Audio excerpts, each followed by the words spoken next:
테림페이퍼는 매출, 영업이익 모두 크게 증가를 하고 있고요. 특히 20년 이후로 실적이 빠르게 증가를 했습니다. 그런데 약 5년 전에 자진상폐를 했던 종목이라고 하고요. 그때 개미 투자자들이 큰 피해를 보면서 소송까지 갔었던 종목이에요.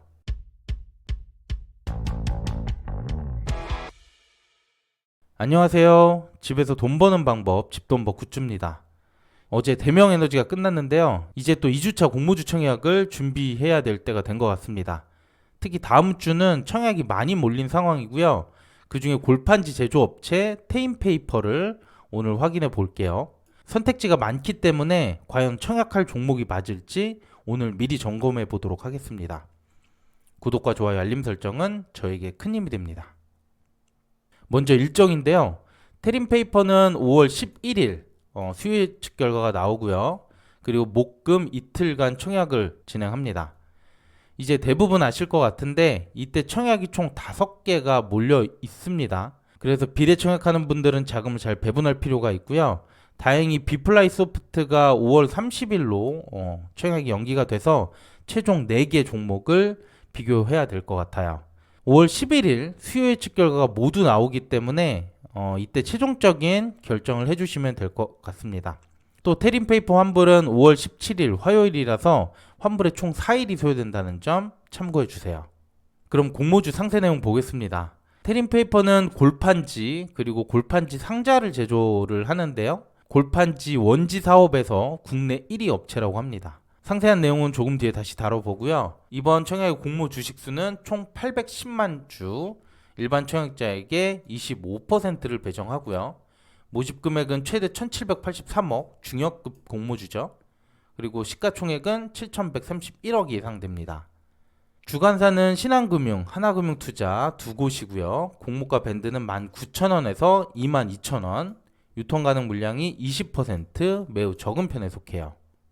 그리고 주관사 청약 정보인데요. 신한과 하나금융투자 배정 비율이 동일하기 때문에 배정 경쟁률은 큰 차이는 없을 걸로 보이고요. 공모가 상단 기준으로 최소 청약수는 20주 22만 원이 되고 최고 청약 한도는 신한금융투자가 6만 5천 주 7억 1,500만 원, 하나금융투자가 5만 주 5억 5천만 원이라서 증거금은 넉넉할 것 같습니다. 청약 수수료 모두 2,000원 있고요. 청약 계좌는 당일 개설 후에도 참여가 가능하다는 점 참고해 주세요. 자, 그러면 지금부터 이번 청약의 핵심 포인트를 말씀드리겠습니다. 먼저 기업 소개부터 해볼 건데요. 앞서 말한 것처럼 테림페이퍼는 골판지 원지뿐만 아니라 골판지 및 골판지 상자까지 제조를 합니다. 우리가 택배 시키면 택배 상자에 포장이 돼서 오잖아요. 골판지는 이런 택배 상자에 들어가는 주 재료라고 할 수 있고요. 코로나 이후로 이커머스 매출이 급격하게 증가했기 때문에 테림페이퍼도 많은 수혜를 받았습니다. 또 최근에는 마켓컬리, 스타벅스 등 친환경 포장 사용이 증가하고 있어서 골판지 수요는 향후 더 커질 것으로 보고 있어요. 그래서 테림페이퍼는 매출, 영업이익 모두 크게 증가를 하고 있고요. 특히 20년 이후로 실적이 빠르게 성장했어요. 작년 기준으로 매출은 8,889억, 영업이익 1,000억을 넘었고요. 올해 추정치도 작년을 상회하는 실적이 기대되고 있습니다. 그래서 향후 매출이나 이익적인 부분은 꽤 안정적으로 확보할 거라고 예상이 듭니다. 그런데 이번 청약의 세부 조건들을 보면 딱히 그렇게 좋아 보이지는 않아요. 먼저 구주 매출부터 보면 비중이 40%나 됩니다. 공모 자금 중 600억에서 700억 정도 되는 자금이 회사의 재투자로 들어가지 못하고 지금 보시는 것처럼 최대 주주 세아상혁으로 들어가게 돼요. 세아상혁은 사모펀드로부터 테림페이퍼를 인수했는데요. 그때 들어갔던 자금을 일부 회수할 목적으로 보입니다. 또 유통가능 물량을 보면 그래도 최대 주주 지분은 여전히 75%로 높은 비중을 차지하고 있고요. 그 외 재무적 투자자들이 전혀 없기 때문에 상장일 유통 물량은 공모주주 20%만 가능해요. 매우 깔끔해서 상장일 수급이 좋을 수도 있긴 한데 그래도 이번 청약은 어느 정도 최대 주주의 자금 회수 목적도 있다고 느껴져요. 네, 그 다음 공모가 적정성 보겠습니다.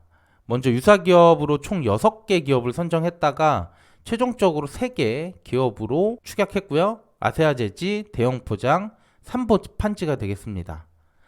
이들의 PR을 산출해서 평균은 11.1이 나왔는데 대용 포장이 그 중에서 유독 높고 나머지 두 개는 4배 정도로 차이가 큽니다.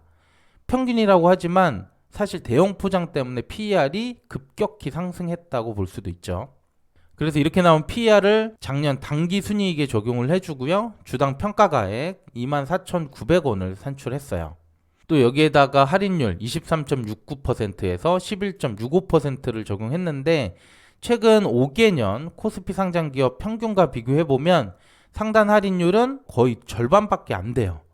앞에서 유사기업 PR이 높게 보였는데 할인율까지 낮아서 이번 공모가는 저렴하다고 보기는 어려울 것 같습니다. 그래서 이렇게 나온 테린페이퍼의 공모가 상단을 기준으로 시가총액과 PER을 최종 비교해 보겠습니다. 그리고 5월 4일 기준의 주가를 적용했고요. 먼저 매출이나 순이익을 보면 대용 포장이 월등히 떨어지는데 테림과 유사한 규모인 아세아제지, 삼보 판지를 보면 이들의 PER은 역시 3배에서 4배가량 되고요.